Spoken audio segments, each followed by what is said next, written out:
Leni Quirilos já aqui com a gente nos nossos estúdios, como pode perceber, os ouvintes que nos acompanham também pelas imagens no YouTube, na Globoplay, no cbn.com.br.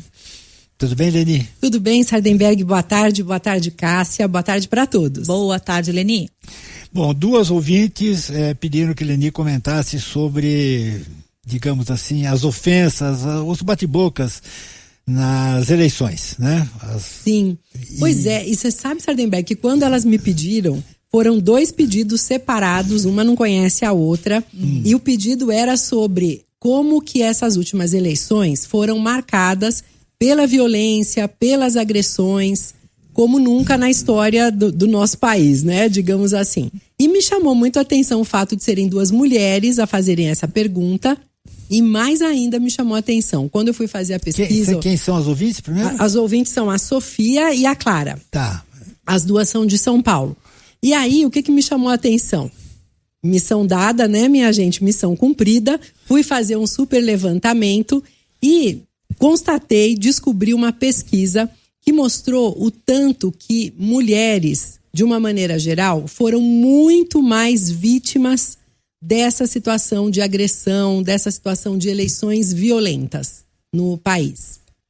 E aí eu imagino também, Leni, porque o que a gente está dizendo é o seguinte, né? Acabaram se tornando muito conhecidos episódios de violência física. Sim, mas sim. Tem muitos outros tipos de violência, né? E verbalmente alguém pode ser muito violento com outra pessoa.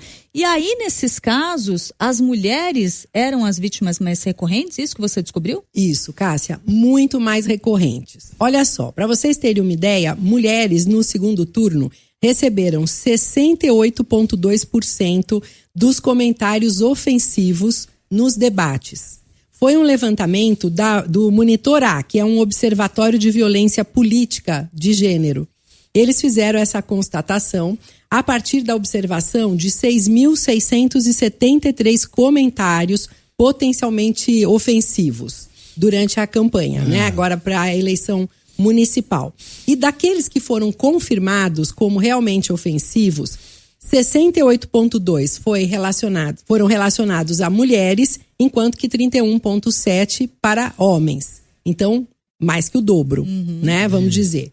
Agora, me chamou muito a atenção, gente, uma diferenciação que eles fazem em relação a insulto e a ataque. Então, assim, o que é insulto? Insulto é uma expressão desagradável no jogo da política para descaracterizar, para desvalorizar a pessoa. E ataque é quando isso envolve uma agressão mais importante, não relacionada diretamente à política, que na verdade é o que está sendo debatido.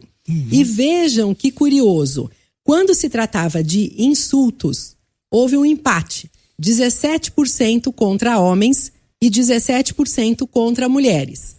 Já quando se tratava de ataques, e aqui vem misoginia, rebaixamento da pessoa de uma maneira geral, independentemente aí da política, vamos dizer assim, incitação à violência, aí, Cássia, nós demos 24% versus 8%. Ou seja, as mulheres foram mais atacadas do que os homens. No caso dos insultos, que é grave, mas é menos grave que um ataque, sim, aí a coisa fica de igual para igual. O que eu imagino também, Leni, que o tipo de ataque sofrido por homens e por mulheres deve variar bastante, né? Muito, infelizmente. Então, olha só, quando as pessoas se referiam aos homens, o que costumava aparecer? Ah, é um esquerdista, olha a ideologia política dele e tudo mais. Eram críticas mais voltadas para o posicionamento político. Já quando eram insultos, ou melhor, ataques, né, relacionados a mulheres, o que vinha com muita frequência? Mentirosa, louca, ela é maluca, olha só como é despreparada, que vergonha. E inclusive, Sardenberg, escuta isso, usando o adjetivo, ou melhor, a palavra mulher como adjetivo. Então, quando surgia alguma coisa que era negativa, do ponto de vista que eles estavam lá discutindo e querendo criticar, eles faziam algo do tipo, ah, claro, você é uma mulher. Nossa, isso em 2024, hein, gente? 2024. Chama muito a nossa atenção. No caso dos homens, as críticas eram mais voltadas para essa questão da política propriamente, e quando era uma coisa um pouco mais pessoal, era relacionada a etarismo. Então, assim, alguns foram criticados porque eram muito jovens, outros porque eles consideravam que eram idosos demais, vamos dizer assim. Mas nunca a questão aí do gênero, não é? E quando a gente olha, olha só, esse ano teve um baita crescimento, na verdade, de mulheres candidatas. Para vocês terem uma ideia, nós tivemos 15% de candidatas mulheres à prefeitura, ao cargo de prefeitas, de cidades diferentes aqui no país, 23% de mulheres candidatas a vice e 35% de mulheres candidatas a vereadora.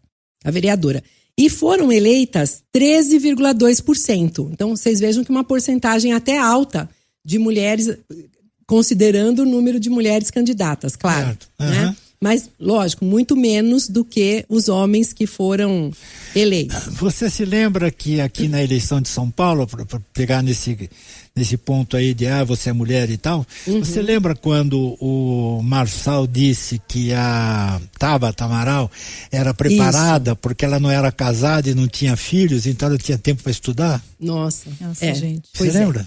Ele falou... Sim. Aí, ela não tinha nada para fazer, né? Não tinha filho para cuidar, não tinha marido para cuidar, então ela estudava. Falou isso. Então vejam, é um viés isso ainda... Isso é um ataque, não é um insulto. Com certeza, Sim. Com certeza.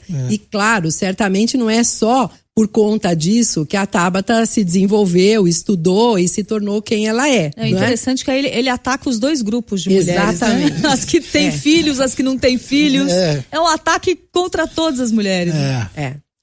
Então, assim, gente, é muito interessante, é uma situação que a gente tem que olhar com muita atenção, com muito cuidado, porque muitas dessas coisas são validadas como coisas normais, situações normais. É um tipo de comentário que é comum de acontecer.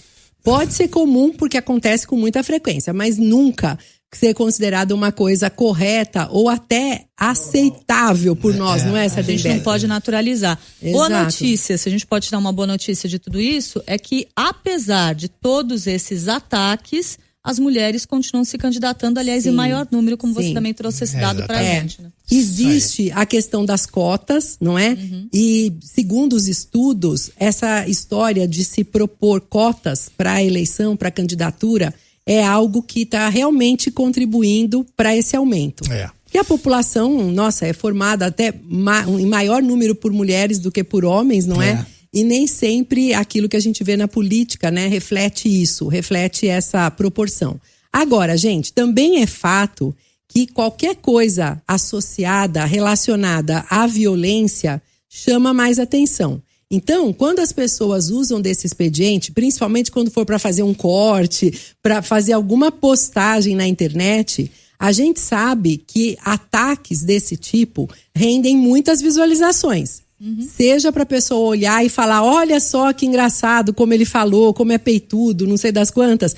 Ou seja, para a gente olhar e falar, que absurdo. Eu não me conformo que isso foi falado dessa maneira, desse jeito. Então, gera interesse. É uma pena, um retrato da sociedade que a gente está vivendo, e a gente deixa aqui um alerta para que as pessoas passem a olhar para isso, levando em conta o que realmente interessa num debate político, que é a capacidade da pessoa cuidar da nossa cidade, né? Esse é o principal. Isso aí. Leni Quirilos, muitíssimo obrigado, Leni Quirilos, mais uma vez, e até a semana. Obrigada, Sardenberg, Cássia, um ótimo restinho de semana aí para vocês, para todos, e feliz Dia das Bruxas, Halloween. Vamos juntos. Até mais, Leni.